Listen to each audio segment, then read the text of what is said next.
சென்னை தாம்பரம் அருகே வடமாநில தம்பதியினரின் 2 ஆண் குழந்தை தண்ணீர் தொட்டியில் விழுந்து பரிதாபமாக உயிரிழந்தது. இது பற்றிய கூடுதல் விவரங்களை செய்தியாளர் மீரான் வழங்கியிருக்கலாம். மீரான், வணக்கம். என்ன நடந்தது? தற்போது அந்த குழந்தை இறந்ததற்கான காரணங்கள் என்னவாக சொல்லப்படுகிறது? விவரங்களை பதிவு பண்ணுங்க.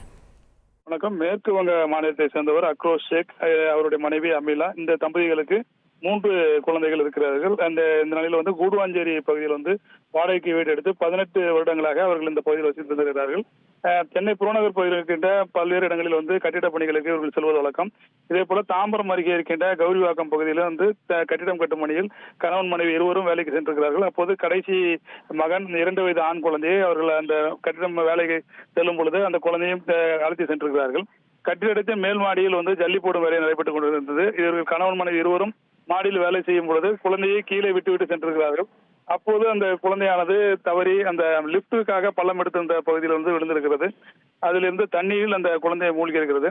குழந்தையை தேடிய போது அந்த தண்ணீரில் மூழ்கிய நிலையில் இருந்த குழந்தையை உடனடியாக மீட்டு தனியார் மருத்துவமனைக்கு அவர்கள் சிகிச்சைக்காக கொண்டு சென்றிருக்கிறார்கள். அங்கு மருத்துவர்கள் அந்த குழந்தையை சோதனை செய்த போது குழந்தை இறந்தது தெரிய வந்தது. உடனடியாக அவர்கள் குழந்தையின் உடலுடன் கூடுவாஞ்சேரிக்கு சென்றிருக்கிறார்கள்.